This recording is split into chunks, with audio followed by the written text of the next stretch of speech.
সকল আইন বাতিল করতে হবে।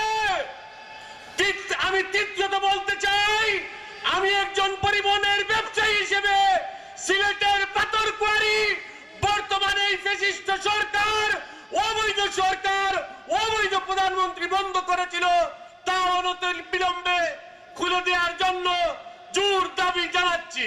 15 বছরে প্রমাণ করেছে তারা এই আল্লাহর দ্বীনকে কখনো বাংলাদেশ থেকে মুছে ফেলতে পারবে।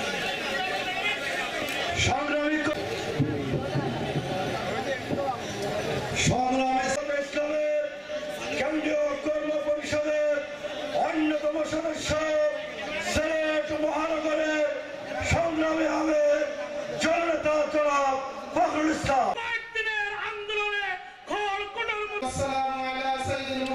শহীদ করে দিয়ে সারা দেশ ব্যাপী আজকে জুমার দিন, সময় খুবই কম, শুধু সালাম এবং আপনাদেরকে আমি আমাদের বক্তব্য শোনার অনুরোধ জানিয়ে দক্ষিণ শর্মা উপজেলার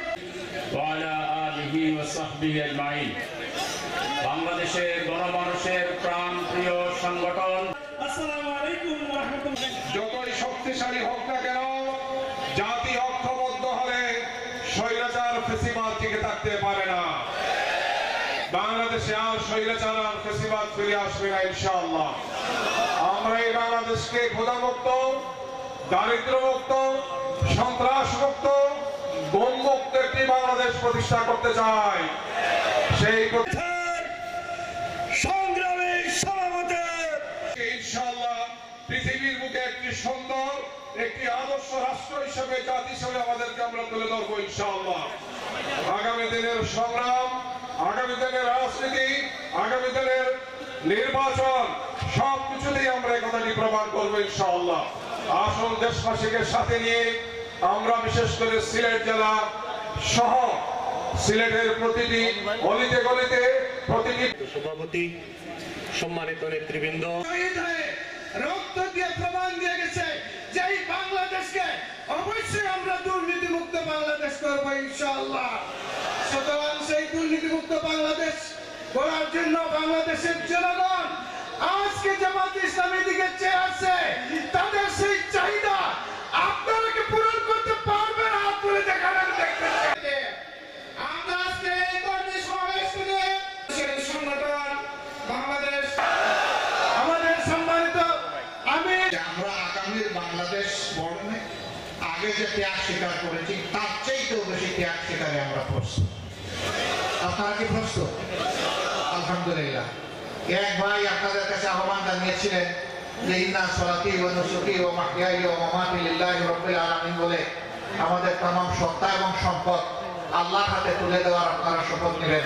এই আহ্বান অধ্যাপক ফজলুর রহমান সাহেব জানিয়েছিলেন, আপনারা সকলে সাড়া দিয়েছেন।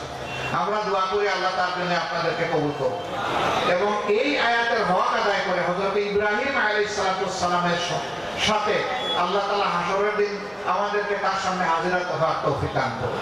তিনি আমাদের রূহানি পিতা, আর এই ওয়াদাটা তিনি সরাসরি আল্লাহর কাছে করেছিলেন।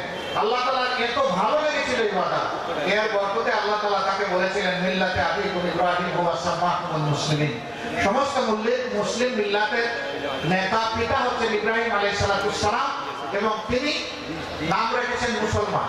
এই সেই পিতা আল্লাহ হতে পারে, আবার ইব্রাহিম আলাইহিস সালাম হতে পারে, এটা আল্লাহ তাআলা ভালো জানেন, কিন্তু এটা আল্লাহ তাআলার পছন্দের কালাম ছিল। সম্মানিত ভাইরা, আজকের এই আলিয়া মাদ্রাসার এই সম্মেলন সিলেটের চেহারা পাল্টে দেবে এটা আমি বিশ্বাস করি। আমরা দল মত, জাতি, ধর্ম, পেশা নির্বিশেষে সকলের কাছে প্রাণপণে ছুটে যাব। এই ক্ষেত্রে উলামায়ে কেরামের বিশেষ দোয়া এবং সহযোগিতা আমাদের প্রয়োজন। এখানেও আমরা কোনো ভাগ বিভক্তি করবো না।